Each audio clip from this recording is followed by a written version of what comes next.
est artiste, compositeur, musicien ivoirien, a la particularité d'être né un 31 mars comme moi. Je l'appelle mon jumeau d'anniversaire. Et sa musique est l'une de celles qui m'ont permis de conserver une profonde entente des tripes du peuple de Côte d'Ivoire. Salut à toi, John Kifi, continue ton œuvre par de nouveaux vinyles de grande vibration.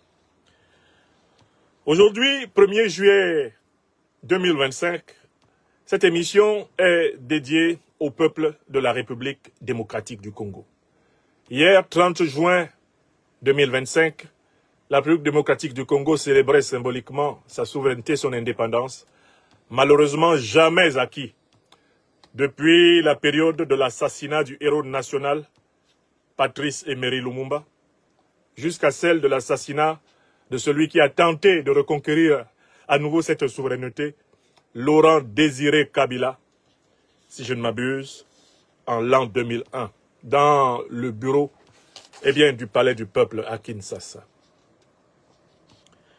J'ai suivi, comme toutes les Congolaises et tous les Congolais, avec beaucoup d'attention, les péripéties de l'accord dit de paix, signé le 27 juin 2025 à Washington, aux États-Unis, sous l'égide du président américain Donald Trump, entre les républiques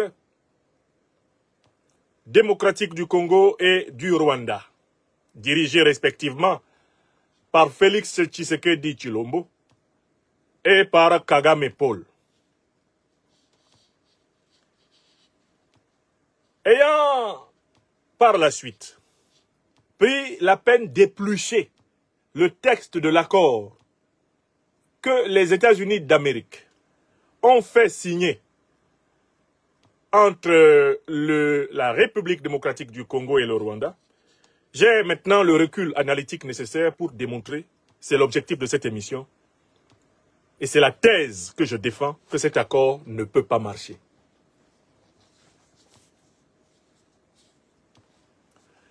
Je dis bien que je vais démontrer que l'accord que les États-Unis ont fait signer au Rwanda et à la République démocratique du Congo ne peut pas marcher. Et les raisons pour lesquelles cet accord ne peut pas marcher sont à l'intérieur de cet accord. C'est ce qui est intéressant ici. C'est en analysant l'accord, selon la méthode de la lecture entre les lignes et de la lecture dans les lignes. C'est-à-dire, la lecture de la lettre et la lecture de l'esprit de l'accord va nous révéler des contradictions, des failles, des insinuations qui en elles-mêmes constituent les germes de son échec. C'est un accord mort-né. Parce que ce qu'il est supposé combattre est entièrement reconduit à l'intérieur de son texte. Quelle est la méthode que nous allons adopter pour décortiquer cet accord? Je vais commencer par vous en donner une lecture intégrale, une lecture fidèle, telle que l'accord est présenté sur le site du gouvernement des États-Unis d'Amérique, pour que chacun ait entendu au moins la totalité formelle du texte de l'accord, au moins une fois dans sa vie. Et puis de deux, je vais revenir sur le texte de l'accord pour souligner les points de ce texte qui prouvent qu'il ne va pas marcher. Vous avez compris? La méthode aujourd'hui, c'est deux choses. Nous lisons d'abord, nous entendons, nous écoutons, et puis nous analysons, nous critiquons, nous déconstruisons. Ce qui nous permettra alors d'aboutir à la conclusion de cette émission. Et dans la conclusion de cette émission, je me permettrai de rappeler, sur la base de mes modestes analyses, les perspectives de libération véritable du peuple congolais. Ces perspectives ne se trouvent pas dans l'accord signé à Washington entre la République démocratique du Congo et la République du Rwanda. Les perspectives de libération effective de la République démocratique du Congo et de l'Afrique se trouvent hors de cet accord et en dehors de Washington. Ça, ce sera la conclusion. Si vous êtes d'accord avec ce programme, alors aidez-nous. Partagez massivement cette émission pendant que nous nous préparons à passer à la première partie. Et écoutez encore le grand John Yalé, John Kefi. Dédicace au Tout-Puissant. Le service de la vérité, justice, solidarité des Africains pour le peuple du Congo.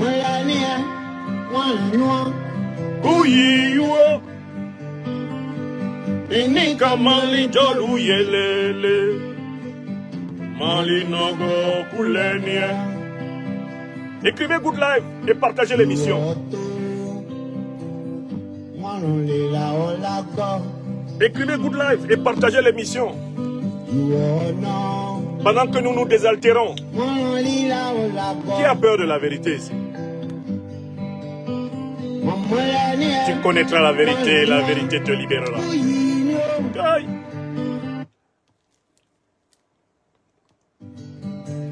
You are none, one only la ola go. You are two, one only la ola go. Mon melania, wale nyua, kuyi nyua. Inika mali jolu yelele, mali nogo kulenie. Première partie de cette émission, lecture du texte de l'accord de paix entre la République démocratique du Congo et le Rwanda sous l'égide des États-Unis. Je lis ici la version qui est publiée sur le site du département d'État américain, eh bien, basée à Washington. Version française. Préambule. Le gouvernement de la République démocratique du Congo, RDC, et le gouvernement de la République du Rwanda, ci-après dénommés les partis, réaffirmant l'engagement mutuel de respecter la déclaration de principe signée par les partis le 25 avril 2025, fondée sur le respect mutuel de la souveraineté, de l'intégrité territoriale, de l'unité nationale et du règlement pacifique des différends. Reconnaissant la nécessité d'une résolution politique négociée, plutôt qu'une solution militaire, aux différends des partis.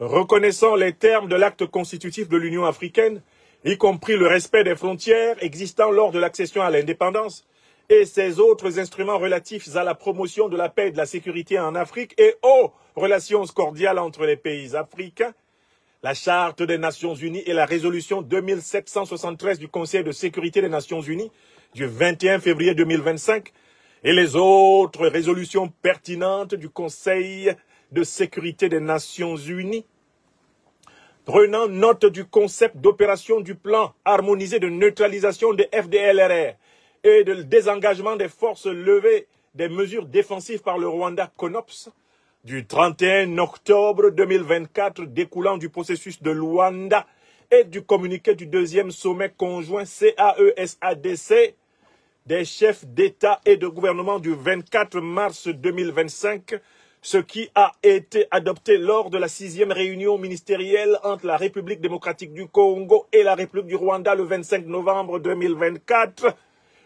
Conscient des négociations en cours entre la RDC et la FCM23 sous la médiation de l'État du Qatar à Doha et de l'obligation des parties de leur apporter leur plein soutien pour les mener à bien, résolu à empêcher une reprise des hostilités qui pourraient nuire au processus de paix, à promouvoir activement une paix durable, la stabilité et le développement économique intégré dans toute la région et à rétablir les relations bilatérales normales entre les parties, déterminé à promouvoir le plein respect des droits de la personne et du droit international humanitaire,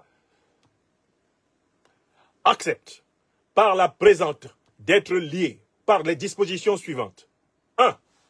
Intégrité territoriale et interdiction des hostilités. Les parties conviennent des conditions suivantes pour assurer le respect de l'intégrité territoriale et la promotion de relations pacifiques. 1. Respect de l'intégrité territoriale de la République démocratique du Congo. Désengagement des forces levées des mesures défensives du Rwanda. Les parties conviennent de mettre en œuvre le plan harmonisé de neutralisation des FDLR et de désengagement des forces levées des mesures défensives du Rwanda CONOPS du 31 octobre 2024 tel que prévu dans le présent accord. Deuxièmement, le respect de l'intégrité territoriale de la République du Rwanda. neutralisation des FDLR. Les partis conviennent de mettre en œuvre le plan harmonisé de neutralisation des FDLR et de désengagement des forces levées des mesures défensives du Rwanda CONOPS du 31 octobre 2024 tel que prévu dans le présent accord. Troisième point, règlement pacifique des différends. Les partis conviennent que les différends sont réglés par des processus établis par le présent accord et d'autres accords pertinents plutôt que par des hostilités. Quatrième point, l'interdiction des actes hostiles. Les partis conviennent de s'abstenir de tout acte d'agression. Les partis conviennent de ne pas commettre, soutenir ou tolérer des incursions militaires ou d'autres actes directs ou indirects qui menacent la paix et la sécurité de l'autre parti ou qui portent atteinte à la souveraineté ou à l'intégrité territoriale de l'autre parti. Cinquièmement, interdiction de soutenir des actes hostiles ou des groupes armés. Les partis ne permettent aucune activité militaire ou autre activité hostile l'une contre l'autre ou à partir de leur territoire respectif et ne fournissent aucun soutien de telles activités à l'étranger. À cette fin, les partis s'engagent à prendre toutes les mesures nécessaires pour éviter que de telles activités soient initiées, planifiées, exécutées, commanditées ou financées à partir de leur territoire respectif.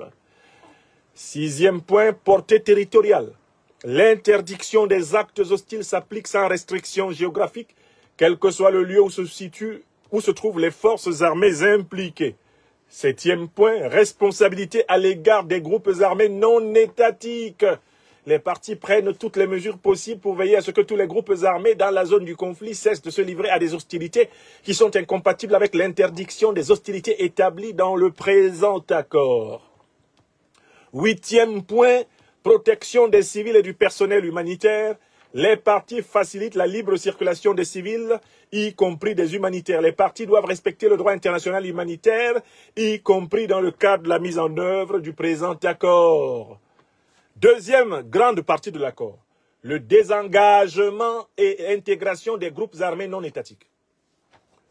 Afin de promouvoir une cessation durable des conflits et de réaliser le potentiel économique de la région, les partis soutiennent les négociations en cours entre la RDC et l'AFC M23 avec la médiation de l'État du Qatar à Doha et les efforts visant à désarmer et à démobiliser les groupes armés non étatiques.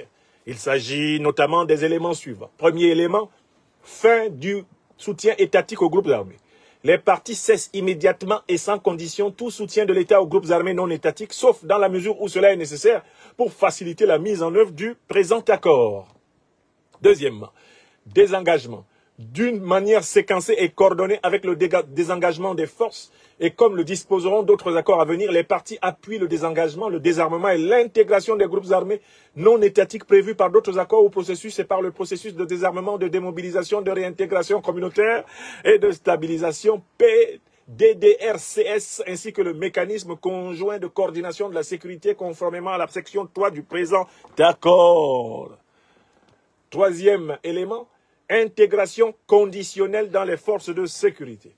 Toute réintégration éventuelle des combattants des forces armées de la République démocratique du Congo et dans les forces armées de la République démocratique du Congo, FARDC, et la police nationale congolaise, PNC, s'effectue de manière rigoureuse, individualisée, conditionnelle, au cas par cas, sur la base de critères clairs, y compris l'aptitude physique et morale, en particulier le respect et l'absence de violation grave du droit international humanitaire et la loyauté envers l'État et ses institutions. Troisième grand chapitre de l'accord, mécanisme conjoint de coordination de la sécurité. Les partis travaillent ensemble avec les partenaires régionaux et internationaux pour promouvoir la stabilité, la sécurité et le développement dans la région, reconnaissant que la paix et la prospérité sont interdépendantes. Les partis établissent et conviennent de lancer dans un délai de 30 jours, à compter de l'entrée en vigueur du présent accord, un mécanisme conjoint de coordination de la sécurité entre la RDC et le Rwanda qui fonctionnera uniquement conformément aux conditions arrêtées entre les parties. Le mécanisme conjoint de sécurité crée des procédures opérationnelles communes et des mécanismes d'établissement de rapports pour assurer la transparence et de l'ampleur et de la portée des opérations. Le mécanisme conjoint de coordination de la sécurité est régi par les principes suivants et le plan de mise en œuvre figurant à l'annexe. La fin irréversible et vérifiable du soutien de l'État au FDLR, aux groupes armés associés et l'interdiction totale de tout soutien matériel, logistique, financier ou autre, qu'il soit national ou étranger à ces derniers. Deuxièmement, un engagement à identifier, évaluer, localiser et neutraliser conformément aux dispositions pertinentes du plan harmonisé de neutralisation des FDLR et de désengagement des forces levées des mesures défensives par le Rwanda CONOPS du 31 octobre 2024 découlant du processus de Luanda.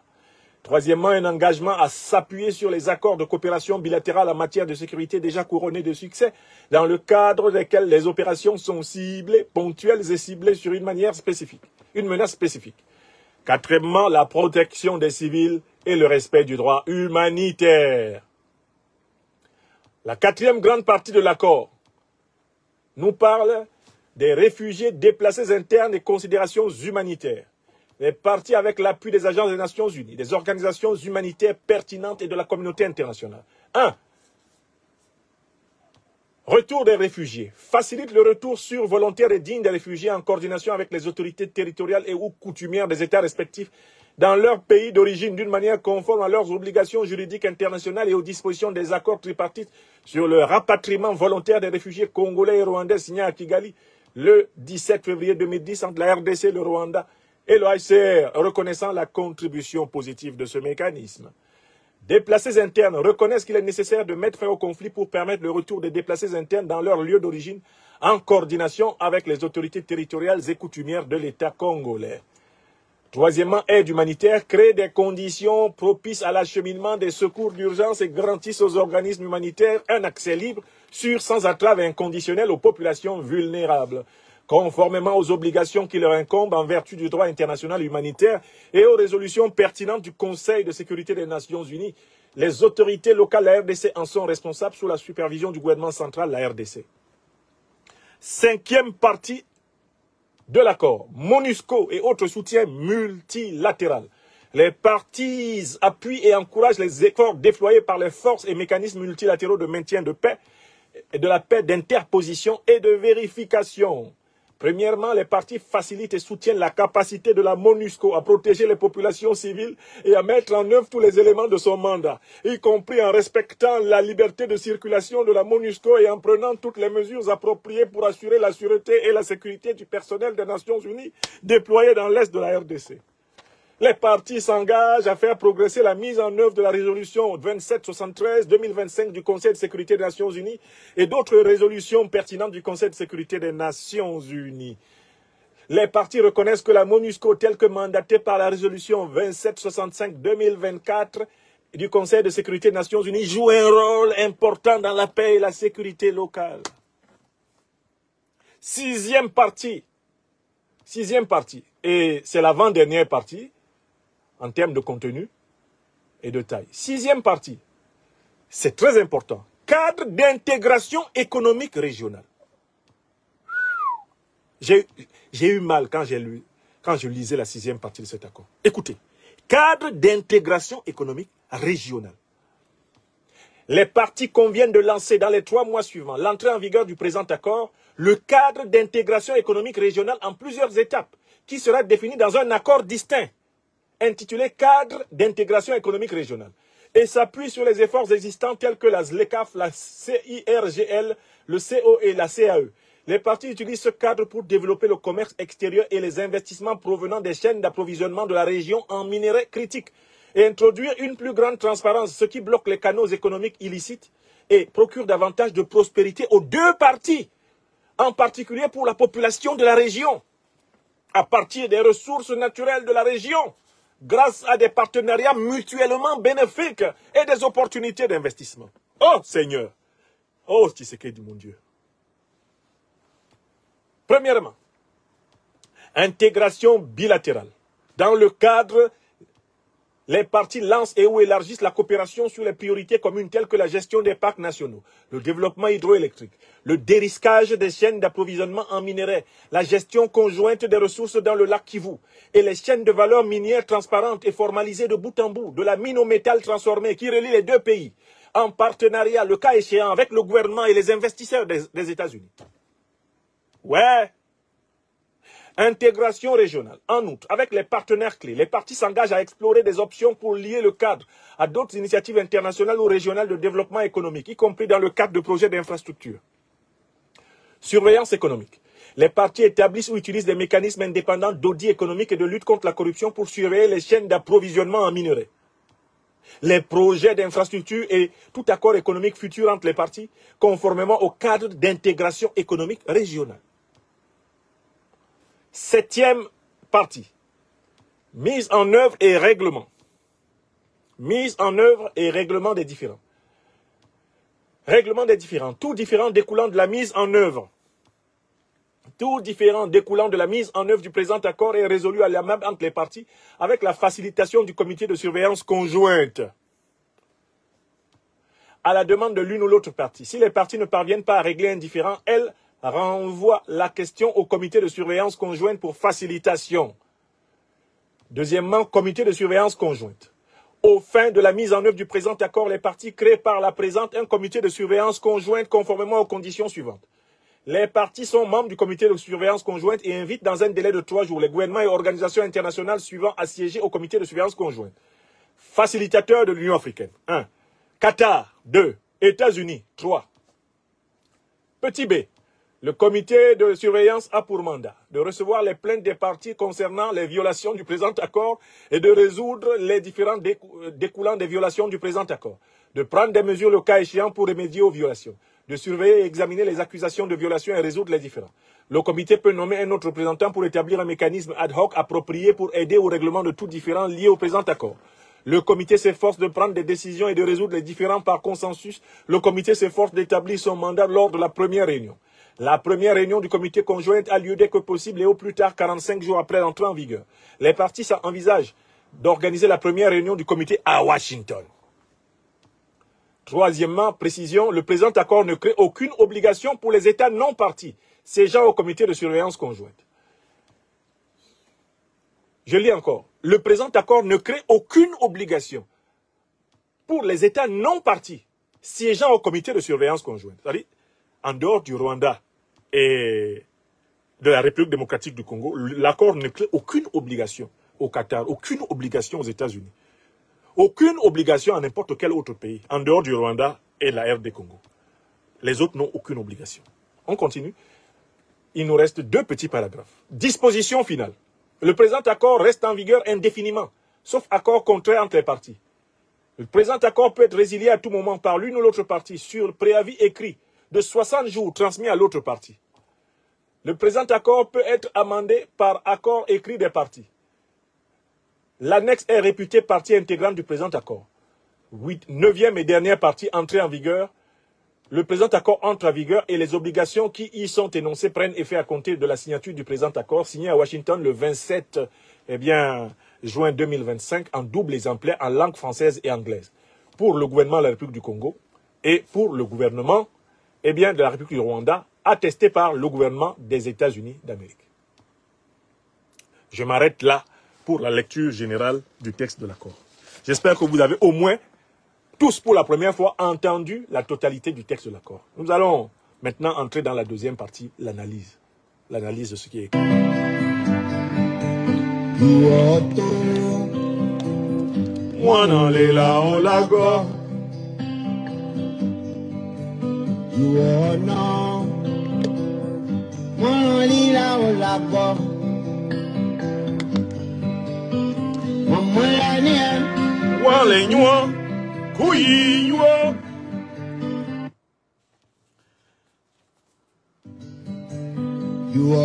C'est le grand John Kifi qui nous accompagne aujourd'hui.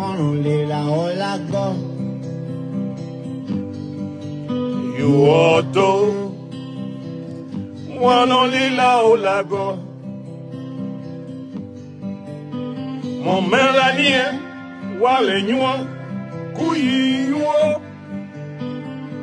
Inika mali wadu yelele, mali nogo kulenya. Oh Afrique, quelle souffrance. Oh Dieu de liberté, Dieu de souveraineté, quelle souffrance pour l'Afrique. C'est pas possible. Quelle souffrance pour le Congo.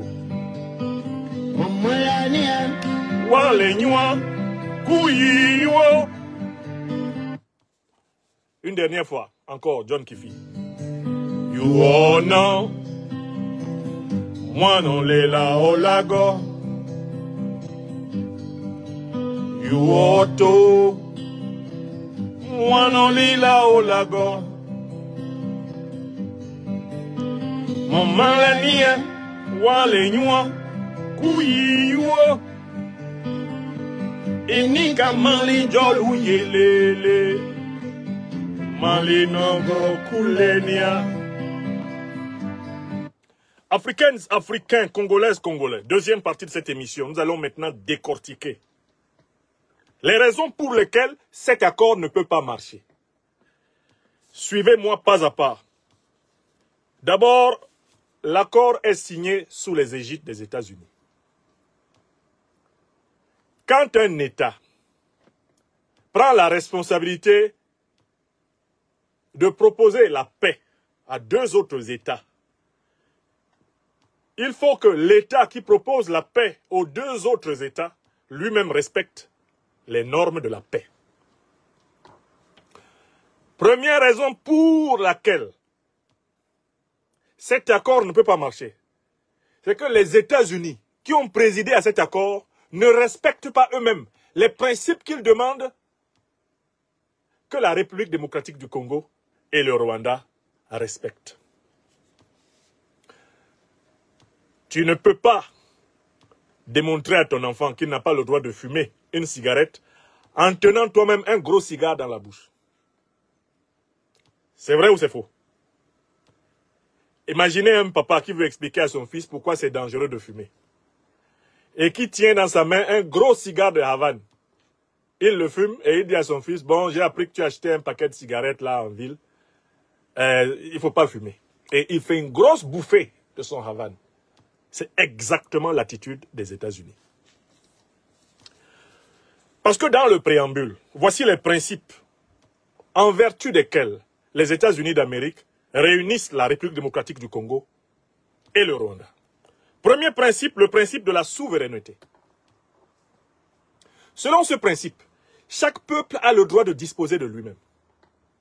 Est-ce que la politique internationale des États-Unis respecte ce principe? Non, ça dit que quand on veut commencer, quand on veut vraiment faire la paix, on ne peut pas faire la paix en s'inspirant de ceux-là même qui précisément n'ont jamais voulu la paix. Les États-Unis sont la plus grande puissance de l'OTAN. Et les États-Unis ont mené, depuis 1945 au moins, une succession de guerres illégales qui sont excellemment documentées dans ce livre par Daniel Ganser. Les guerres illégales de l'OTAN. Une chronique de Cuba à la Syrie. Je voudrais juste vous rappeler ces guerres illégales menées par les États-Unis. Et vous demandez, qui peut croire qu'une puissance qui mène des guerres illégales comme celle-là va faire respecter le principe de souveraineté à d'autres puissances? Dis-moi ce que tu fais, je te dirai ce que vaut ce que tu dis.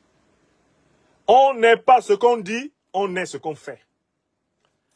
Voici la liste des violations de la souveraineté des pays, dont l'OTAN, à la tête de laquelle les États-Unis se sont rendus coupables.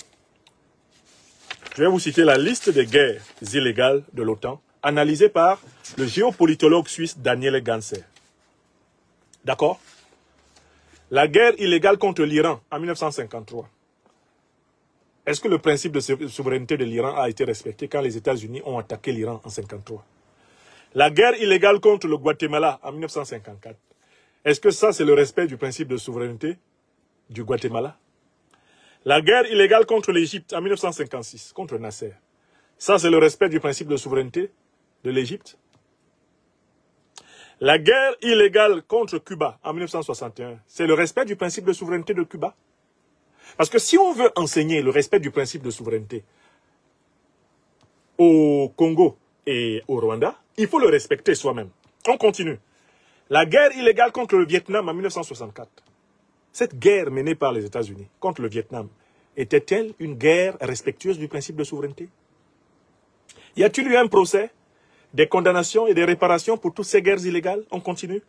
La guerre illégale contre le Nicaragua en 1981, était-ce une guerre respectant la souveraineté nicaraguayenne? La guerre illégale contre la Serbie en 1999, tout ça avec des bombardements et des centaines de milliers de morts. Était-ce là le respect du principe de souveraineté? La guerre illégale contre l'Afghanistan en 2001, c'était le respect du principe de souveraineté qu'on veut enseigner à la République démocratique du Congo et au Rwanda? La guerre illégale contre l'Irak en 2003, avec les soi-disant preuves d'armes de destruction massive qui se sont avérées des gros mensonges. C'était ça. La guerre illégale contre la Libye en 2011, qui a provoqué la déstabilisation de tout le Sahel, jusqu'au niveau de l'Afrique centrale, jusqu'aujourd'hui. C'était une intervention respectueuse du principe de souveraineté qu'on veut enseigner à la RDC et qu'on veut enseigner au Rwanda. La guerre illégale contre l'Ukraine en 2014, parce que les gens ne savent pas que ça a commencé en 2014. C'est toujours la souveraineté, ça. La guerre illégale contre le Yémen depuis 2015. C'est le principe de souveraineté, là, qui est respecté.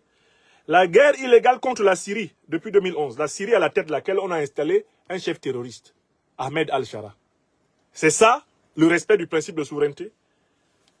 Alors, au regard de toutes ces guerres illégales, méprisant le principe de souveraineté, qui peut sérieusement croire que les États-Unis d'Amérique vont faire respecter le principe de souveraineté et d'intégrité territoriale, l'unité nationale et le règlement pacifique des différends, la reconnaissance des actes de l'ONU, de l'Union africaine, de la SADC, et puis le principe de négociation entre la RDC, AFC, M23. Qui peut croire que les États-Unis soient une puissance pacifique, une puissance de paix dans le monde? Seule une personne de mauvaise foi ou une personne qui est prisonnière de l'ignorance peut le croire. Donc, la première raison pour laquelle cet accord de paix ne peut pas marcher, c'est que les États-Unis qui ont présidé à cet accord ne sont pas une puissance de paix. C'est une puissance impérialiste, c'est une puissance de guerre, c'est même la principale puissance à l'origine du désordre et du chaos dans le monde. Avec la coalition militaro-politique occidentale de l'OTAN. Félix Tshisekedi, en prétendant aller chercher la paix aux États-Unis, est allé chercher précisément une subordination à la plus grande puissance fauteuse de guerre dans le monde. Certains n'ont pas vu le titre, je vous remonte. L'auteur s'appelle Daniele Ganser. Daniele Ganser, c'est un Suisse. Il a écrit « Les guerres illégales de l'OTAN ». Vous pouvez commander ce livre sur Amazon, il vous sera livré partout dans le monde à votre adresse. Tout est documenté dedans. Je rappelle que vous êtes ici au laboratoire du docteur des preuves. L'homme qui parle de ce qu'il sait. Et qui, quand il ne sait pas, se tait. Car savoir, c'est savoir qu'on sait quand on sait. Et qu'on ne sait pas quand on ne sait pas. Bon. Maintenant, la deuxième raison pour laquelle cet accord va échouer, c'est que cet accord n'a pas analysé l'origine de la guerre qui est livrée contre la République démocratique du Congo. Cet accord n'a pas indiqué les responsables de la guerre qui est livrée contre la République démocratique du Congo. On ne peut pas résoudre un mal si on n'en a pas identifié la cause. La grande question est la suivante. Qui arme, qui soutient depuis plusieurs années le Rwanda de Paul Kagame et l'Ouganda de Yoweri Museveni pour que ceux-ci, à travers des milices et à travers leurs armées nationales, entrent en République démocratique du Congo pour piller les ressources naturelles, les ressources minières et déloger les populations autochtones congolaises en les remplaçant par des populations allogènes rwando-ougandaises. Qui a soutenu la déstabilisation de la République démocratique du Congo à travers le Rwanda et l'Ouganda depuis maintenant 30 ans afin de mettre la main sur les minerais précieux de la République démocratique du Congo? La réponse aussi est évidente. Le Rwanda et l'Ouganda ont constamment bénéficié du soutien de 4 entités. Première entité, l'Alliance anglo-américaine. Deuxième entité, l'Alliance militaro-politique occidentale de l'OTAN. Troisième entité, les États vassaux de l'Alliance anglo-américaine et les États vassaux de l'OTAN dans la sous-région d'Afrique centrale et d'Afrique de l'Est. Quatrième entité, l'Union européenne, qui a signé un accord d'exploitation des minerais du Congo, non pas avec la République démocratique du Congo, mais avec la République du Rwanda, avec Paul Kagame, afin de le fournir en armes, pendant que lui va fournir les multinationales occidentales en minerais congolais gratuits. Enfin, il y a une cinquième entité qui est complice de ce qui arrive à la République démocratique du Congo. Ce sont les dirigeants politiques congolais corrompus. Et les principaux dirigeants politiques congolais corrompus sont Félix Tshisekedi Tshilombo, l'actuel président de la République, Joseph Kabila, l'ancien président de la République,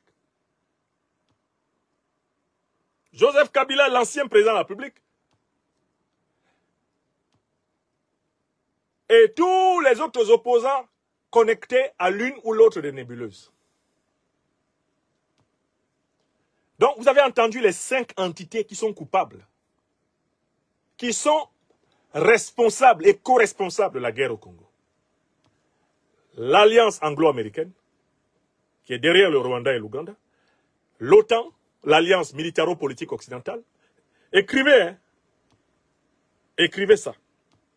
Troisième entité impliquée dans cette affaire, l'Union européenne.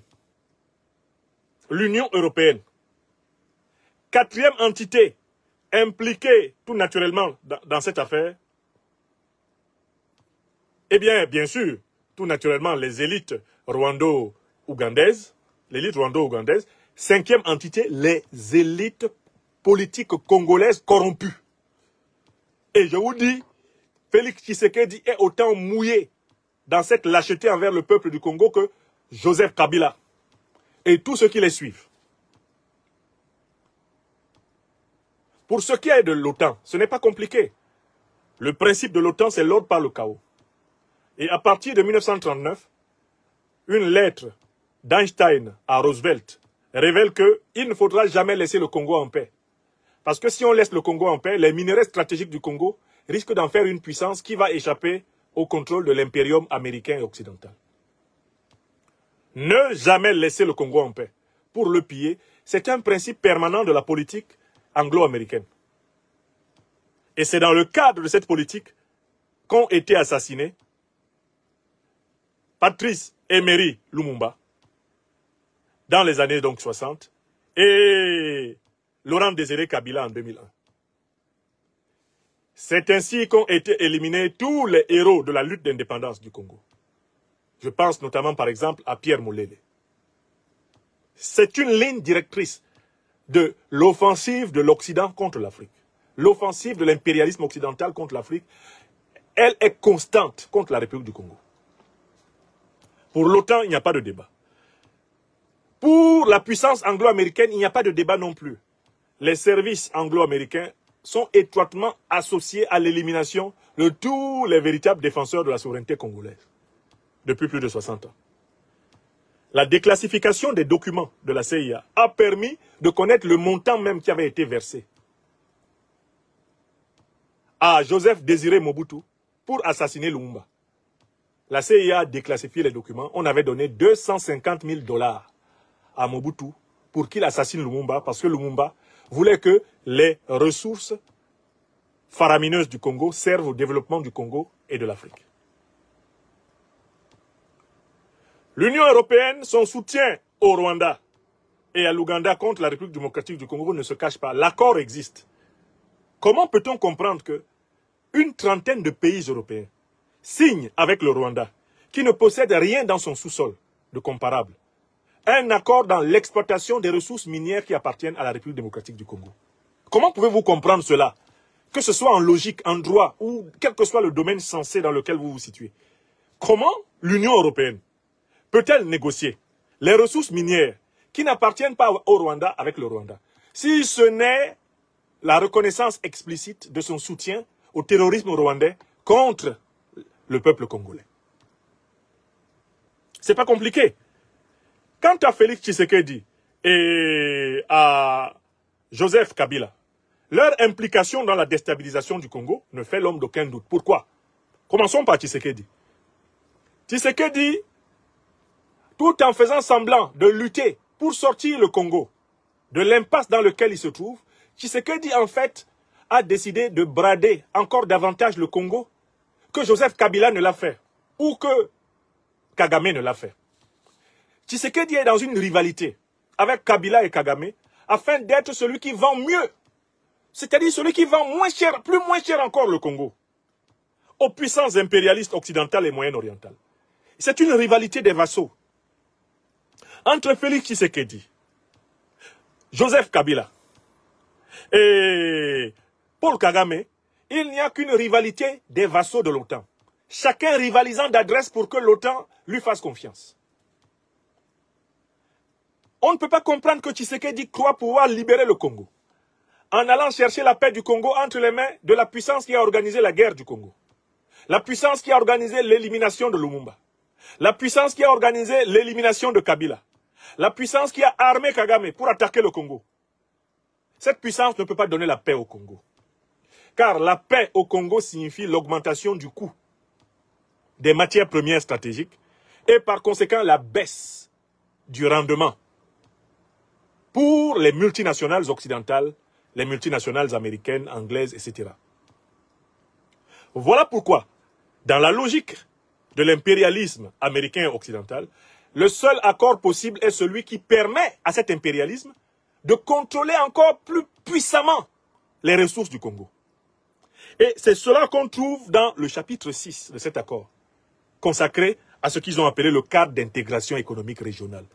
C'est une immense arnaque. C'est un vol à ciel ouvert. Je vais vous le démontrer. Donc, je viens de vous donner la deuxième raison pour laquelle je ne crois pas en cet accord. Parce qu'en fait, les véritables fauteurs de troubles, ceux qui sont à l'origine de la guerre que le peuple congolais subit, des millions de morts que le peuple congolais a payés, ce sont ceux-là qui prétendent lui donner la paix. Comment? En l'étranglant mieux. Ils conditionnent la paix aux Congolais par une dépossession totale de leurs richesses. Congolaises, Congolais, dit en quelque sorte cet accord, vous vivrez en paix si vous acceptez que c'est nous qui partagions vos richesses. Si vous acceptez la régionalisation de vos richesses, la mondialisation de vos richesses, à ce moment vous vivrez en paix comme étant des subalternes sur votre propre terre. L'accord que je viens de vous lire dit in fine ceci: les richesses du Congo seront d'abord partagées par les États-Unis, ensuite partagées par la région d'Afrique de l'Est, et enfin partagées par la République démocratique du Congo. C'est ça la logique de l'accord. Et je vais vous le démontrer, on va entrer dans les détails. La logique de cet accord est la suivante. Les Congolais n'auront la paix que s'ils acceptent que toutes les ressources minières stratégiques de la République démocratique du Congo soient d'abord gérées par les États-Unis. Les États-Unis vont gérer ces ressources avec la région d'Afrique de l'Est, c'est-à-dire avec l'ensemble des pays vassaux des États-Unis qui ont été utilisés pour déstabiliser le Congo. Et ce n'est qu'au troisième niveau, au troisième degré, que les Congolais auront un mot à dire sur ce qui reste. Voilà l'esprit de l'accord. Vous comprenez? Allons maintenant au détail. Ça, c'était la deuxième raison. Maintenant, on va analyser les points. Le troisième point, notez bien la troisième raison pour laquelle je suis convaincu que cet accord ne va pas marcher. Mais cet accord cet accord a décidé de passer par perte et profit les millions de victimes. Les millions de victimes. Je charge juste un téléphone qui s'est un peu déchargé en termes d'énergie. Les millions de victimes de la guerre impérialiste que l'Occident mène contre le peuple congolais à travers ses proxys, le Rwanda et l'Ouganda, les millions de victimes tombées depuis 30 ans. Dans cet accord, il n'y a de place ni pour un jugement, ni pour une condamnation, ni pour une indemnisation.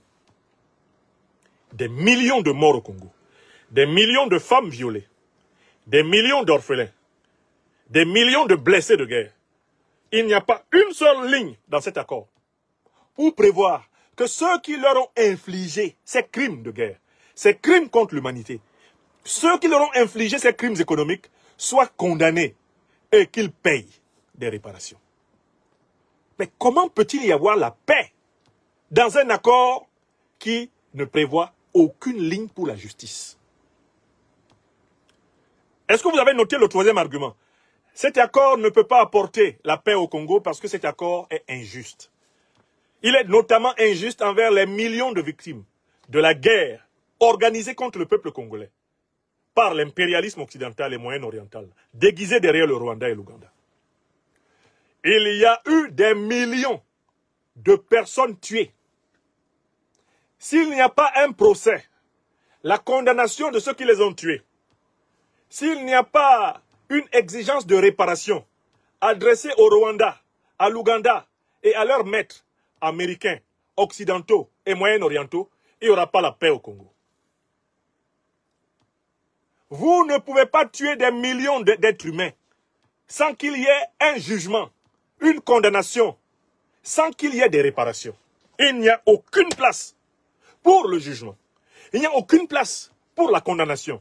Il n'y a aucune place pour la réparation dans tout l'accord. Aujourd'hui en Europe, on pourchasse encore les nazis qui ont contribué à l'élimination de 6 millions de juifs. On les pourchasse.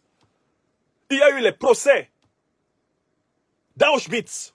Il y a eu les procès de Jérusalem. Il y a eu les procès de Nuremberg.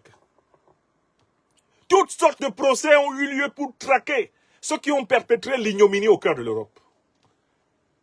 Mais avec plus de morts de la communauté congolaise qu'il n'y a eu de morts de la communauté juive pendant la Deuxième Guerre mondiale. Parce que les Congolais, c'est plus de 10 millions de morts. On veut faire un accord qui ne prévoit pas une seule ligne pour juger les coupables, condamner les coupables et imposer des réparations aux coupables. Les coupables sont le Rwanda et ses supplétifs, l'Ouganda et ses supplétifs, l'Union européenne qui soutient le Rwanda et l'Ouganda pour attaquer le Congo, la coalition de l'OTAN qui soutient le Rwanda et l'Ouganda pour attaquer le Congo, la coalition anglo-américaine qui finance et qui arme ces États voyous qui ont servi de couteau pour éliminer des millions de Congolaises et de Congolais. Et ça, c'est une raison importante pour laquelle l'accord ne peut pas marcher. On ne peut pas passer des accords en passant par pertes et profits les millions de morts. Aucun pays dans ce monde ne s'est redressé sans avoir rendu justice aux innocents emportés par la violence des méchants. Aucune nation n'a retrouvé la lumière sans avoir emprunté le chemin de la justice. Dans la tradition africaine, la première valeur, c'est la vérité. Et la conséquence de cette première valeur, c'est la justice. Ce n'est que lorsque la vérité et la justice sont passées que l'Afrique applique la norme de solidarité. Les trois valeurs potomitan de la Mahat, M2A, accent circonflexe, T, sont la vérité, la justice et la solidarité. Ce sont des valeurs qui sont liées. On veut imposer au peuple congolais une solidarité avec ses bourreaux, mais sans passer par la vérité et la justice. Une solidarité avec vos bourreaux, sans passer par la vérité et la justice, s'appelle la solidarité des cons. Tout peuple qui s'associe avec ses bourreaux est condamné à souffrir éternellement du recommencement des crimes de ses bourreaux. On veut imposer une solidarité rwando-congolo-ougandaise, une solidarité régionale est-africaine sur la base du sacrifice des innocents, sur la base du pillage du Congo. C'est une solidarité de cons. C'est une intégration régionale sous la forme d'une immense arnaque. Et ça, c'est la troisième raison pour laquelle ça ne peut pas marcher. Maintenant, on va entrer dans les supposés points d'accord. L'intégrité territoriale du Congo. Mais il ne peut pas y avoir respect de l'intégrité territoriale du Congo tant que Paul Kagame considère que les rwandophones congolais sont les propriétaires du Congo, sont les copropriétaires du Congo. Il y a toute une entité ethnique qui a traversé, depuis plusieurs décennies maintenant, la frontière rwando-congolaise et qui s'est installée dans les terres ancestrales congolaises au prix de la guerre. Kagame considère ces gens-là, à la limite, comme plus congolais que les Congolais. Il ne peut pas y avoir intégrité territoriale du Congo sans que tous les Rwandais soient d'abord rentrés au Congo, au Rwanda. Or, la stratégie de Kagame a été de peupler massivement l'Est du Congo de populations rwandaises et de les présenter abusivement sur la base d'une analyse anachronique de l'histoire comme étant des populations congolaises. Et il n'y a aucune place dans cet accord pour que les Rwandais qui ont été installés dans l'Est du Congo par la guerre rentrent chez eux. Cet accord congolise ces Rwandais, c'est-à-dire rwandise le Congo. Ça, c'est la quatrième raison. Il n'y a pas dans cet accord la garantie que les citoyens rwandais rentrent au Rwanda et que les autochtones congolais soient les maîtres de l'Est du Congo. Cet accord essaye de figer en réalité une situation qui a été acquise par la guerre. Cet accord essaye de consacrer une colonisation. Car l'élément de langage principal des Rwandais qui ont envahi le Congo, ils ont été priés de se présenter comme des Congolais.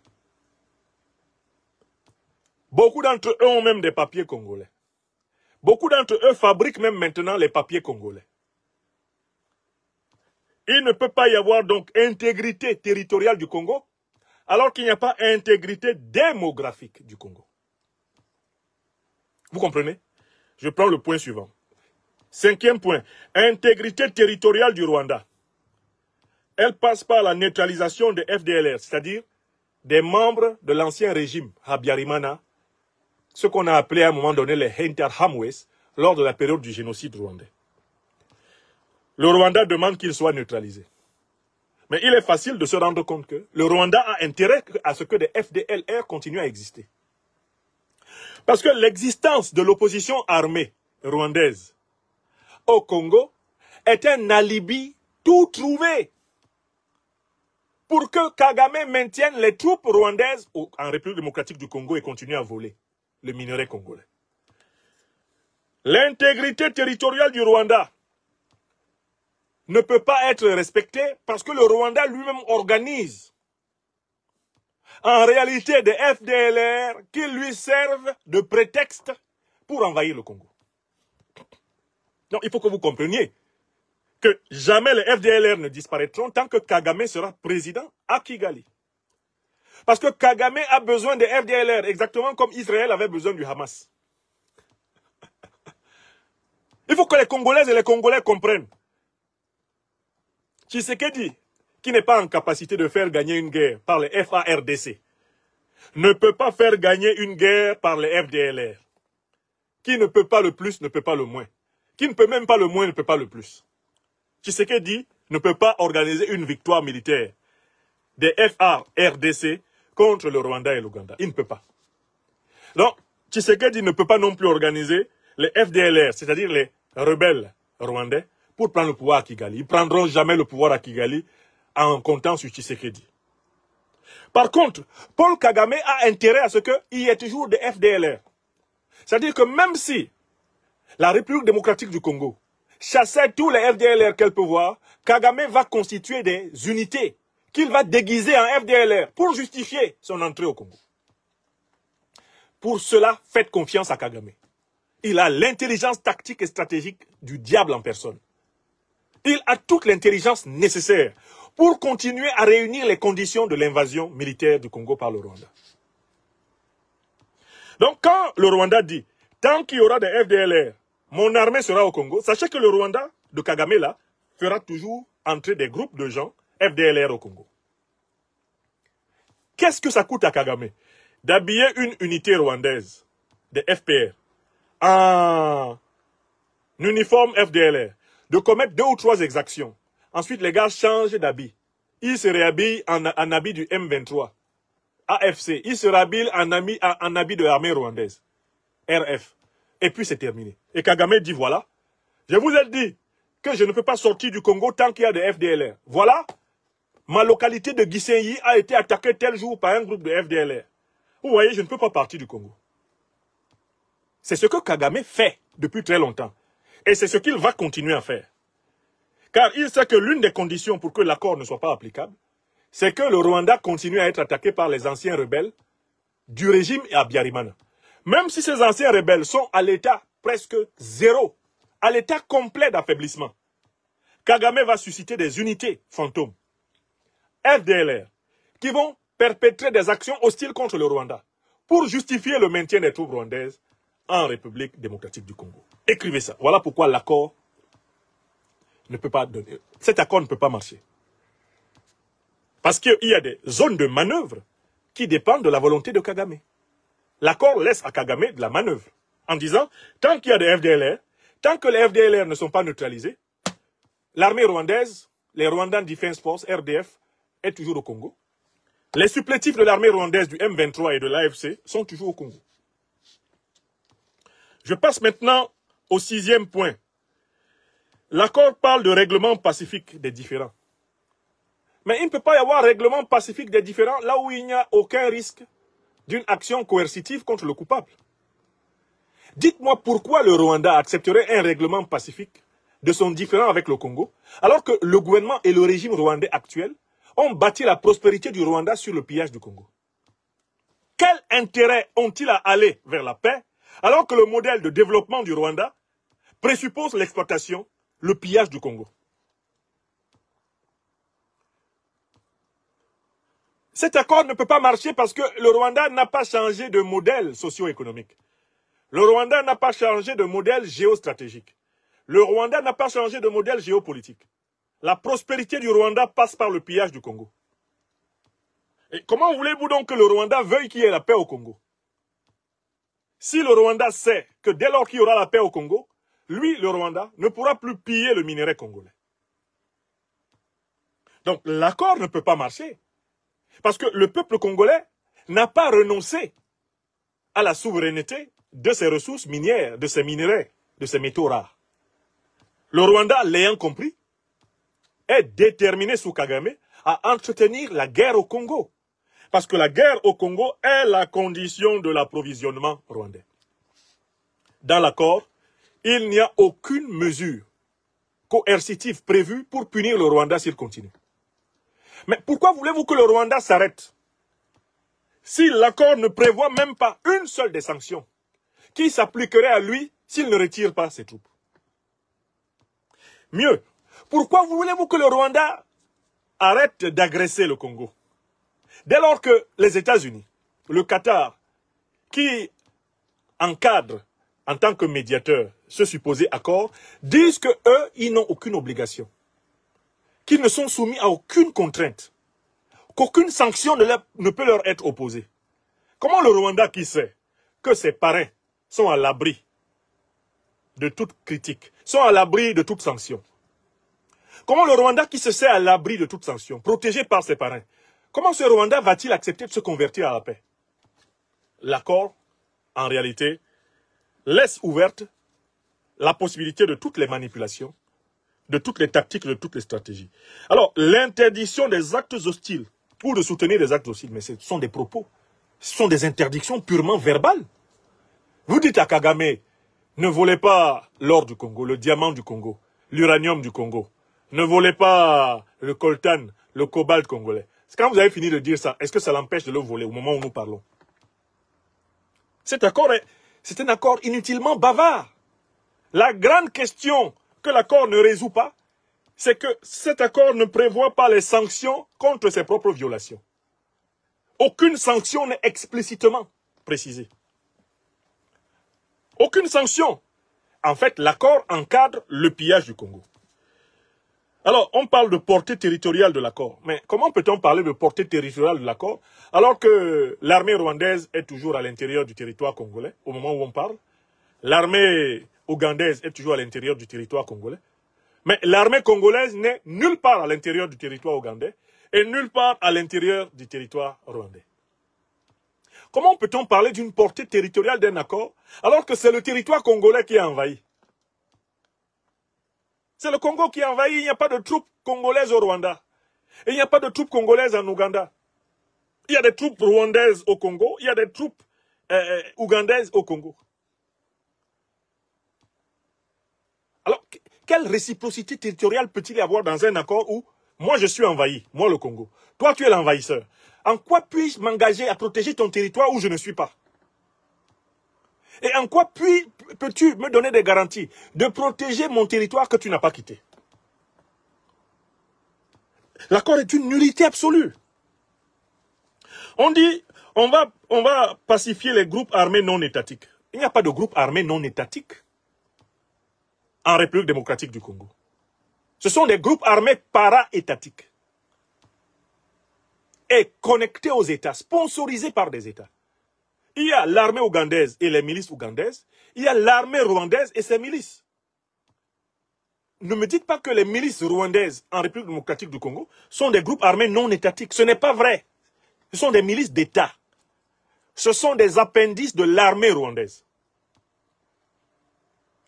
Et si les FARDC ont aussi des milices, comme, je ne sais pas, les Wazalendo, qui combattent à leur côté, ce sont des milices étatiques.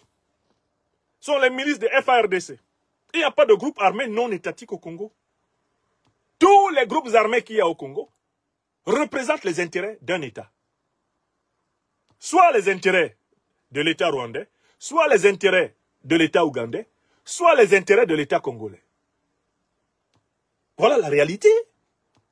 Donc, le concept de groupe armé non étatique est un flou artistique.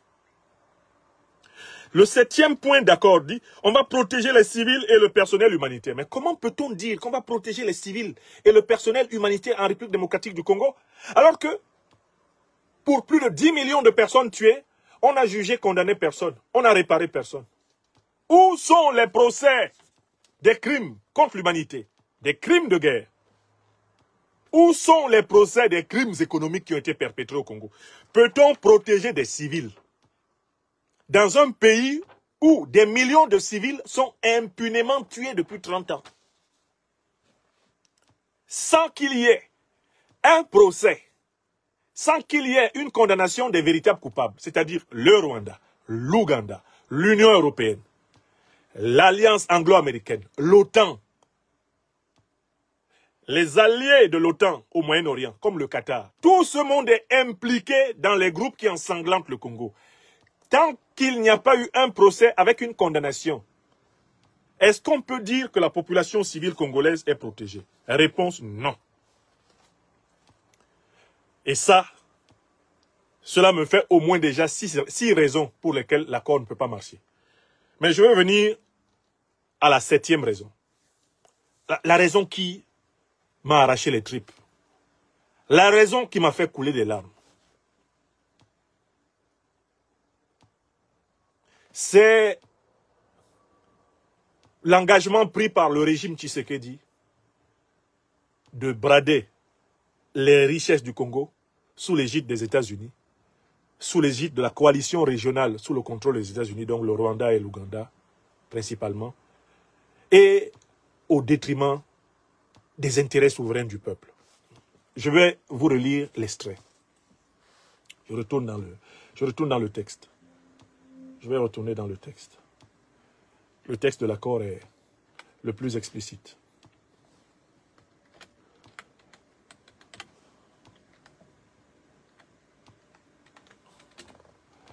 Je retourne dans le texte de l'accord.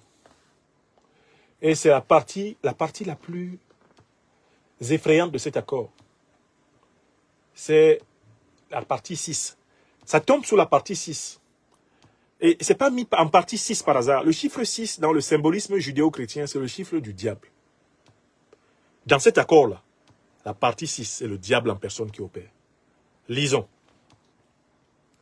Les parties conviennent de lancer dans les 3 mois suivant l'entrée en vigueur du présent accord le cadre d'intégration économique régionale en plusieurs étapes qui sera défini dans un accord distinct intitulé Cadre d'intégration économique régionale. Les parties utilisent ce cadre pour développer le commerce extérieur et les investissements provenant des chaînes d'approvisionnement de la région en minerais critiques et introduire une plus grande transparence, ce qui bloque les canaux économiques illicites et procure davantage de prospérité aux 2 parties, en particulier pour la population de la région à partir des ressources naturelles de la région grâce à des partenariats mutuellement bénéfiques et des opportunités d'investissement. Je vous résume le premier paragraphe là, de la partie 6, où le diable opère contre le peuple congolais. Ce premier paragraphe dit que les ressources minières, les ressources naturelles stratégiques, les ressources rares de la République démocratique du Congo appartiennent désormais à toute la région. Cadre d'intégration économique régionale. Tout ce qui fait la richesse du Congo là appartient désormais à toute une région. Donc, c'est la dépossession du Congo. On ajoute qu'il faut que les richesses du Congo, parce que le Rwanda n'en a pas, il faut que les richesses du Congo procurent davantage de prospérité aux 2 parties, c'est-à-dire au Rwanda et à la République démocratique du Congo. Désormais, la République démocratique du Congo est chargée de permettre que le Rwanda soit prospère, pour que le Rwanda cesse de lui faire la guerre. Donc, l'accord dit on doit déposséder le Congo de telle façon que le Rwanda soit riche. Tant que le Rwanda n'est pas très riche, rassasié et satisfait, l'Ouganda riche, rassasié et satisfait, tant que les États-Unis ne se sont pas goinfrés des richesses du Congo, le Congo ne sera pas riche. Il faut que la prospérité soit mutuellement bénéfique. Autrement dit, en fait, il s'agit de collectiviser, c'est la collectivisation régionale. La collectivisation occidentale des régions du Congo, des richesses du Congo. Je lis le premier sous-titre de cette 6e partie. On parle désormais de la population. D'ailleurs, on parle de la population de la région. On ne parle pas de la population congolaise. La population de la région. C'est-à-dire que la population ougandaise, la population rwandaise, doivent jouir autant des richesses du Congo que la population congolaise. Parce que la notion de peuple congolais a disparu au moment où on parle des richesses du Congo. Et Mme Kayikwamba Wagner pense avoir rédigé l'accord du siècle. Et elle plastronne dans le bureau ovale. Alors qu'il s'agit de l'humiliation totale de l'intelligence congolaise. L'humiliation totale de l'intelligence africaine. Ce paragraphe 6, ce chapitre 6 de l'accord. On a décidé de collectiviser.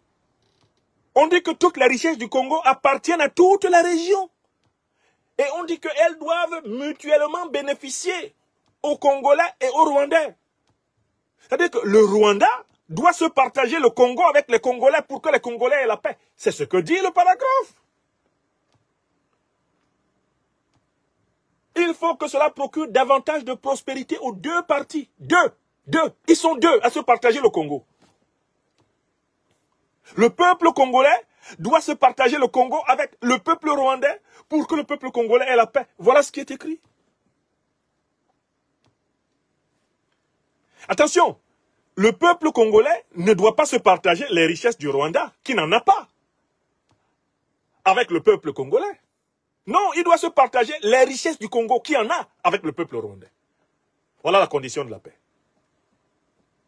Voilà ce que Mme Kayikwamba Wagner a signé. Voilà ce que Tshisekedi appelle un accord de paix, qui n'est rien d'autre que la légitimation du vol. La légalisation de l'expropriation du peuple congolais. Tshisekedi est passible d'un procès en haute trahison de la nation congolaise. Sa ministre des Affaires étrangères, là, la République du Congo démocratique, se libérant du joug de l'impérialisme occidental, doit la faire passer en procès pour haute trahison. Madame prend des grands airs dans le bureau ovale, avec l'autre prestidigitatrice qui jouait le rôle de journaliste, qui prétend avoir parlé avec tous les Congolais, puis être venu flatter Donald Trump, qui finit même par la draguer. Quelle honte! Quelle honte profonde, nous, Africains, avertis, avons ressenti en regardant cette scène. Une scène qui nous rappelle les comptoirs de la traite négrière du XVIe, XVIIe siècle. Une scène qui nous rappelle le partage de l'Afrique sans les Africains. En 1884-85, en Allemagne. On partage le Congo sans les Congolais. Les États-Unis et le Rwanda et l'Ouganda se partagent le Congo sans les Congolais. Et on présente ça comme un accord rwando-congolais. Ça fait mal au cœur. Très mal au cœur. Voilà, regardons le paragraphe, là, le sous-paragraphe. On est toujours dans ce fameux paragraphe 6 que j'appelle le chapitre du diable. Le chapitre 6 de l'accord. Vous pouvez même laisser tout le reste. Le chapitre 6 de l'accord, c'est là que le diable est. C'est le chapitre où il est dit que on parle des ressources du Congo sans citer le Congo. On parle de ressources régionales. On régionalise les ressources d'un État supposément souverain. Et on dit que cet État n'aura la paix que s'il partage ses ressources avec le Rwanda. Comme le disait Laurent Désiré Kabila, le petit Rwanda.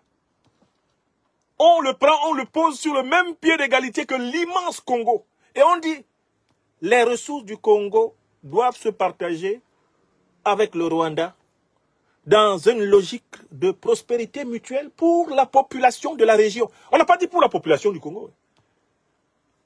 La population de la région. Les États-Unis viennent de créer un État qui s'appelle la région. Mais moi, je ne l'appelle pas la région, c'est la Légion. L'État qu'ils ont créé là, dans leur accord de Washington, le 27 juin, cet État s'appelle Légion. C'est Satan. Ça, c'est l'État de Léviathan. Ça, c'est l'État du droit du plus fort. Ça, c'est l'État cornu, biscornu, mal cornu. Quelqu'un qui est allé à l'école et qui lit le chapitre 6 de l'accord, signé par Mme Kayikwamba Wagner,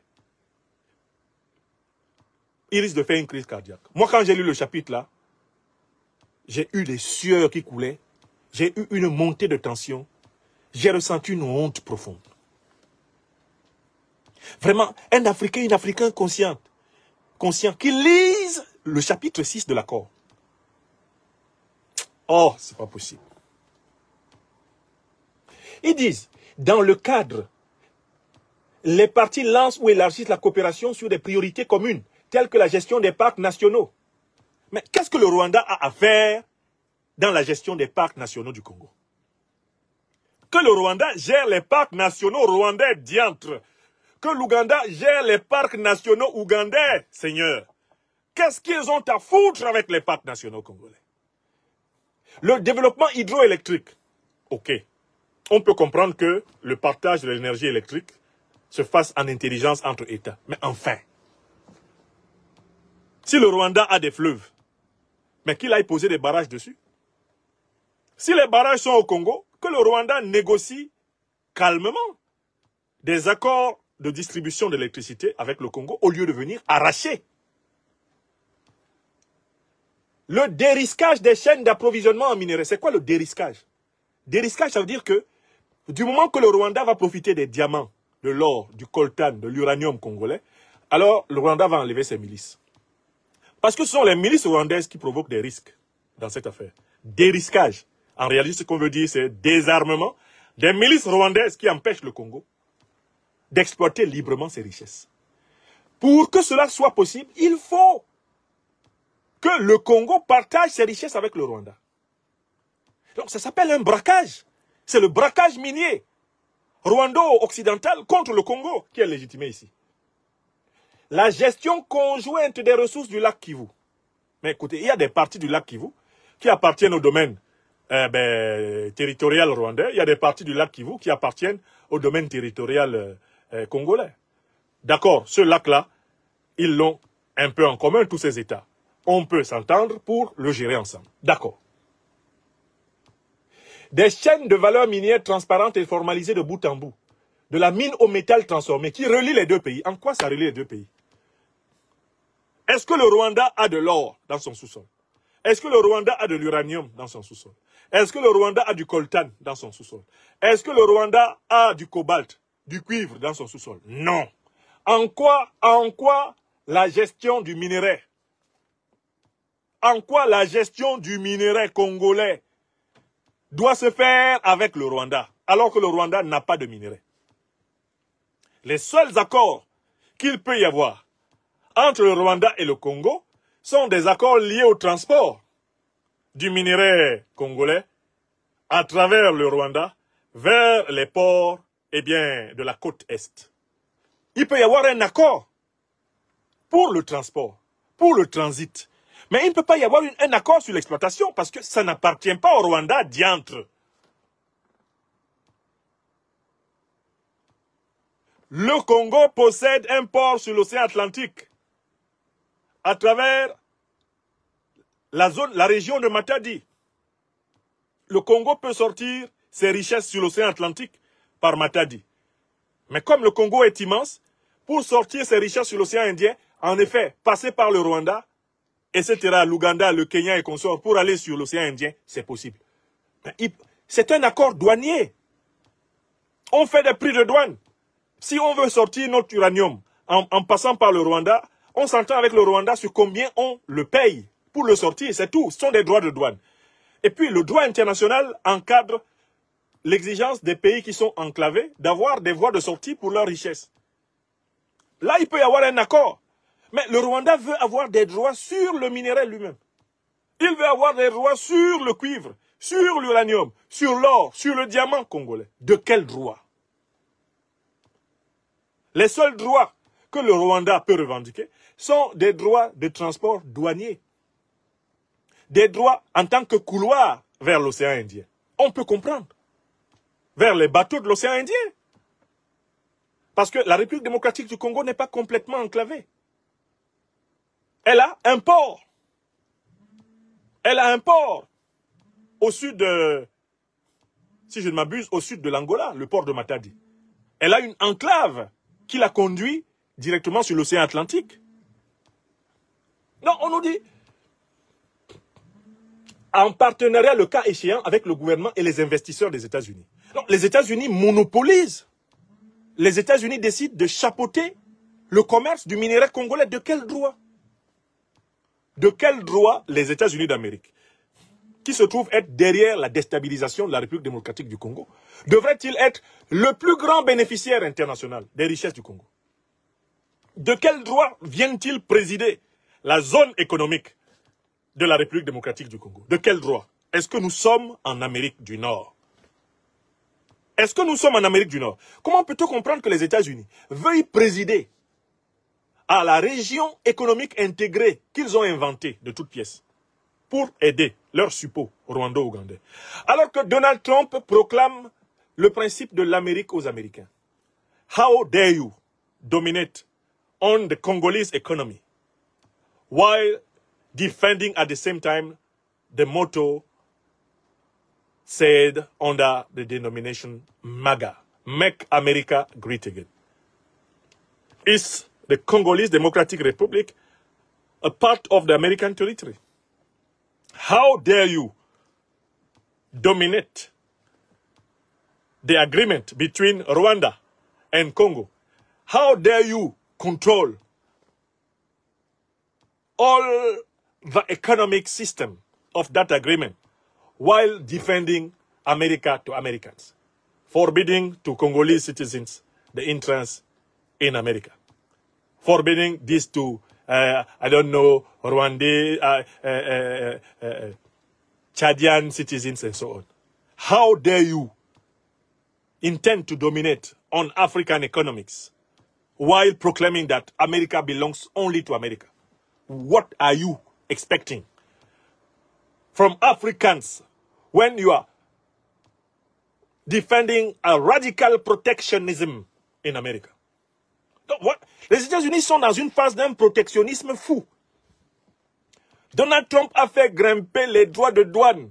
Il a provoqué une crise douanière internationale pour défendre l'économie américaine. Et il vient se mêler de présider aux échanges économiques sur les richesses africaines du Congo. De quel droit? Est-ce que Tshisekedi se rend compte de l'anachronisme même de son accord? Au moment où Donald Trump défraie la chronique, est en crise avec ses partenaires européens, en crise avec les partenaires chinois, en crise avec la Russie, en crise avec tout le monde, parce qu'il fait grimper les droits de douane, parce qu'il ne veut pas que les autres aient accès à l'économie américaine. Comment peut-on lui permettre de venir présider à l'intégration économique de toute l'Afrique de l'Est?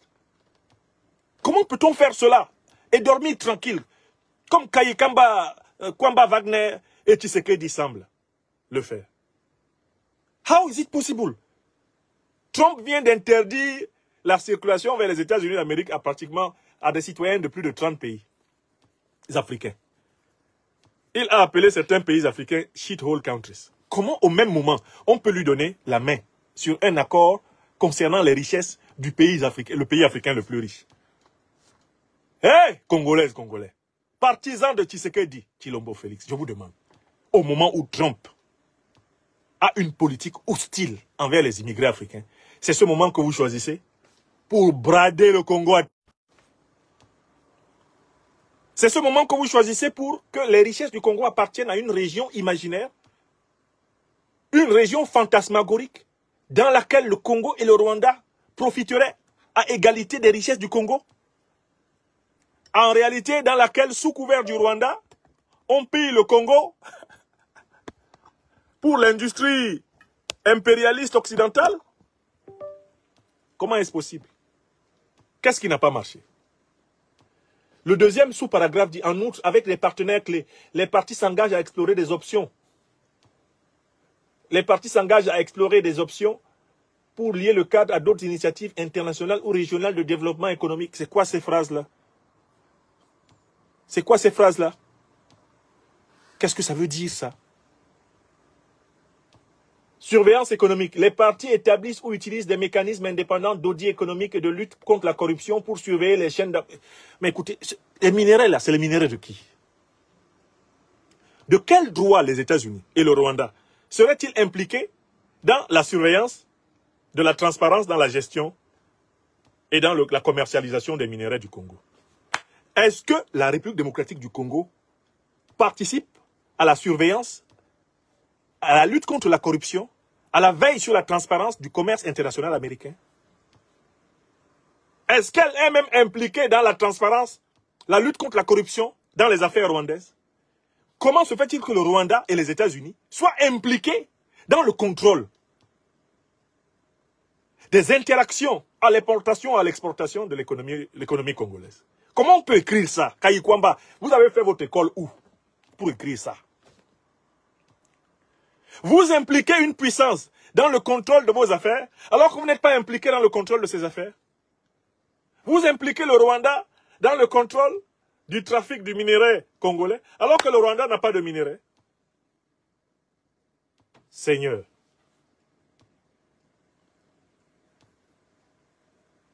Bon, enfin, cet accord ne peut pas marcher. Pourquoi? Parce qu'il est garanti par l'Union africaine.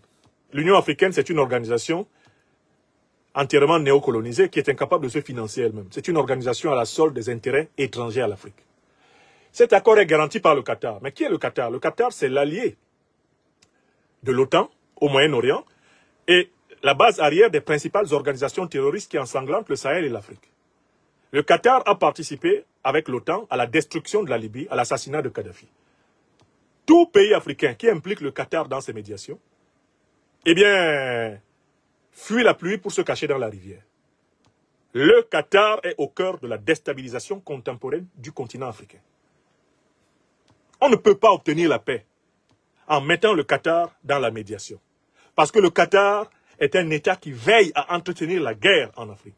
Et il le fait en alliance avec l'OTAN, en alliance avec les États-Unis. Cet accord ne peut pas marcher. Pourquoi? Les États-Unis en sont le garant. Mais ce sont les États-Unis qui ont financé le Rwanda et l'Ouganda pour déstabiliser le Congo. Les États-Unis ne peuvent pas être à la fois faiseurs de guerre et de paix. Voilà pourquoi ça ne peut pas marcher. Mais cet accord ne peut pas non plus marcher. Pourquoi? Parce que cet accord angélise, divinise la MONUSCO, la mission des Nations Unies. Les Nations Unies n'ont jamais apporté la paix dans un pays africain. Les missions militaires des Nations Unies n'ont jamais apporté la paix dans un pays africain. Ces missions s'installent durablement dans des pays qu'on veut durablement déstabiliser. Aucune mission des Nations Unies, dans le continent africain n'a réussi. Nous avons vu les dégâts de l'ONUCI en Côte d'Ivoire. Nous avons vu les dégâts de la MINUSMA au Mali.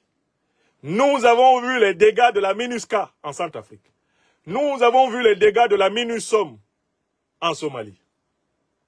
Nous avons vu et nous connaissons les dégâts, eh bien, de la MONUSCO au Congo. Or, cet accord présente la MONUSCO comme une force de paix. Alors que la MONUSCO n'est rien d'autre qu'un cheval de Troie de l'impérialisme occidental pour entretenir et maintenir le Congo dans la déstabilisation. Voici plusieurs années que le peuple congolais demande aux Nations Unies de quitter son sol. Le peuple congolais le demande sur la base de l'expérience. L'expérience indique que partout où les forces des Nations Unies sont installées, l'instabilité est durablement installée. Car les Nations Unies reflètent le rapport de force à l'intérieur du Conseil de sécurité. En République démocratique du Congo, la mission des Nations Unies MONUSCO est dominée par les États-Unis, la France et la Grande-Bretagne. Or, les États-Unis, la France et la Grande-Bretagne se trouvent être les principaux soutiens du Rwanda et de l'Ouganda avec l'Union européenne contre la paix et la stabilité du Congo. Il s'ensuit que la MONUSCO est un organisme de stabilisation de l'instabilité. C'est un organisme qui a pour but de maintenir le Congo dans la dépendance envers la soi-disant communauté internationale. Or, il y a tout un chapitre de cet accord qui passe la pommade à la MONUSCO, qui la caresse, qui la célèbre. Il y a tout un chapitre de cet accord qui divinise la MONUSCO. Quand on vous dit qu'on compte sur les Nations Unies pour avoir la paix dans un pays, cela veut dire que la guerre en a pour très longtemps dans ce pays. Donc, voilà les raisons pour lesquelles moi je ne crois pas en cet accord. C'est un accord unilatéral, rédigé au service des intérêts impérialistes américains, des intérêts impérialistes européens, des intérêts micro-impérialistes rwandais et ougandais. Voilà pourquoi cet accord ne peut pas marcher. Et maintenant, je viens à la conclusion de mon propos.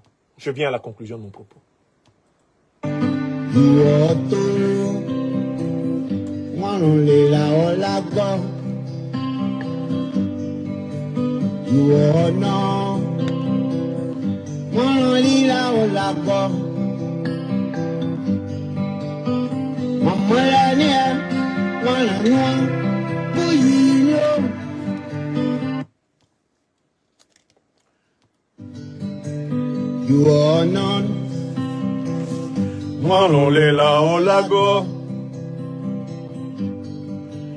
You are to. Manolila olago. Mon melania. Wale nywa. Kuiwo. Inika mali jolu yelele. Mali nogo kulenia. Qui n'a pas partagé ce programme? Vous avez peur de la vérité ou quoi? Maintenant, on va donner les conclusions. Écoutez le grand John Kifi dans la langue africaine pété. Melania, wale nyua, kuiwo. Encore une fois, John Kifi. You are no. Manolela olago. You are to. Manolila olago. Mon melania, wale nyua, kuiwo. Inika mali jolu yelele. Mali nogo kulenia. Merci, grand maître. Merci. Concluons cette émission. Nous avons épluché le soi-disant accord entre la République démocratique du Congo et le Rwanda sous l'égide des États-Unis. Et nous avons vu une arnaque immense. Cet accord n'est rien d'autre que la mondialisation des ressources de la République démocratique du Congo sous l'égide des États-Unis à travers leurs vassaux rwandais ou ougandais et au détriment du peuple congolais. Nous l'avons démontré en lisant la lettre et l'esprit de l'accord. Nous l'avons démontré en dénonçant les puissances qui prétendent garantir l'accord et qui pourtant font partie du problème. Quand le médiateur est partisan, l'accord ne conduit pas à la vraie paix. Cet accord est la consécration du braquage du Congo, la grande patrie africaine du Congo, pays le plus riche de cette planète Terre, en ressources minéraires, en ressources minières rares. Cet accord est la consécration du braquage de l'Afrique. Voilà pourquoi les Africaines et les Africains avertis qui ont lu l'accord le dénoncent. Moi, Nyamsi ou Cameroun ou Africa, je dénonce cet accord. Cet accord est la consécration de l'expropriation, du pillage, du vol des richesses de l'Afrique par l'impérialisme occidental, à la tête duquel les États-Unis d'Amérique. Cela est vrai, scientifiquement vrai, et cela est moralement inacceptable. Au moment où le président Trump dit qu'il veut appliquer MAGA, Make America Great Again, il ne peut pas nous imposer cet accord d'expropriation du Congo avec ses alliés rwandais et ougandais.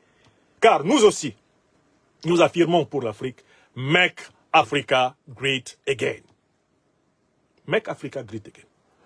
Par conséquent, la solution à la crise, la solution à la situation de la République démocratique du Congo ne relève ni de la compétence des États-Unis, ni de la compétence du Rwanda ou de l'Ouganda, ni de la compétence des élites congolaises corrompues, comme Tshisekedi Wachilombo, Kabila Joseph, ou je ne sais pas, Nanga et Corneille. Non, la solution n'est ni dans Katumbi, ni dans Bemba, ni dans Kabila, ni dans Tshisekedi. La solution à la crise politique congolaise, elle se trouve à 3 niveaux. Le premier niveau, les forces patriotiques panafricaines à l'intérieur de l'armée congolaise. Elles doivent prendre leurs responsabilités. Si les forces patriotiques congolaises à l'intérieur de l'armée congolaise ne prennent pas leurs responsabilités, le Congo est perdu. Elle se trouve la responsabilité historique de sauver le Congo entre les mains des forces populaires civiles panafricanistes, inspirées du courant historique du mouvement national congolais, du héros national Patrice Emery Lumumba. À l'intérieur du Congo, c'est l'alliance des Congolaises et des Congolais, détribalisés, panafricanisés, respirant l'esprit de Lumumba, de Moulin les Pierres et dans une certaine mesure, l'esprit sacrificiel de Laurent Désiré Kabila, malgré ses errements antérieurs. Ce sont ces Congolaises et ces Congolais, unis aux forces patriotiques panafricanistes révolutionnaires dans l'armée congolaise. C'est l'union de ces forces qui constitue l'espoir de la République démocratique du Congo. Quand ces forces prendront le pouvoir, à l'intérieur de la République démocratique du Congo, elles vont passer une alliance stratégique avec les grandes puissances anti-impérialistes et anticolonialistes du monde multipolaire. Cette alliance qui sera donc passée avec la Fédération de Russie, qui sera passée avec la République populaire chinoise, qui sera passée avec le Venezuela, qui sera passée avec la République populaire de Cuba. Cette alliance qui sera passée avec la puissance iranienne, dans une certaine mesure la puissance turque, la puissance brésilienne, cette alliance qui sera passée avec l'alliance des États du Sahel, aujourd'hui Confédération des États du Sahel, est l'alliance qui va libérer la République démocratique du Congo. Pour que la République démocratique du Congo soit libérée, l'armée rwandaise doit être battue, vaincue au Congo. Le Rwanda doit subir au Congo une défaite militaire claire et nette, comparable à la défaite militaire de la République sud-africaine en 1987-1988 à Cuito-Kwanavale, en Angola. Écrivez ça. Tant que le Rwanda, qui est le bras armé anglo-américain, le bras armé de l'OTAN pour attaquer le Congo, n'a pas subi une défaite comparable à celle de l'armée sud-africaine à Cuito-Cuanavale en 1987-1988 en Angola. Et je vous invite à étudier, je vous prie d'étudier cette guerre d'Angola, à travers un livre comme celui-ci, The War of Africa. The War of Africa. Il y a un autre qui est quelque part dans la maison et qui est consacré à cette guerre, notamment à la bataille de Cuito-Cuanavale. C'est à Cuito-Cuanavale que l'Afrique du Sud a compris qu'il fallait que Mandela soit libéré, que des élections one man, one vote aient lieu. C'est à Cuito-Cuanavale que les États-Unis et la Grande-Bretagne ont perdu le contrôle de l'Afrique australe en 1987-88. Le mouvement populaire de la libération de l'Angola, sous la direction de Eduardo José dos Santos et avant lui du camarade Quilamba Agostinho Neto, avait mené le bon combat.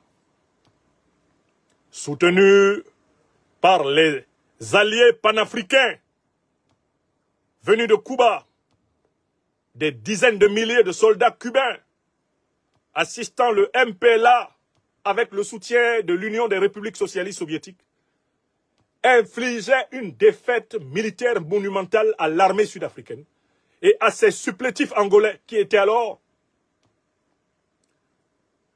d'une part, le FNLA de Holden Roberto et de l'autre part, l'UNITA de Jonas Malheiro Savimbi.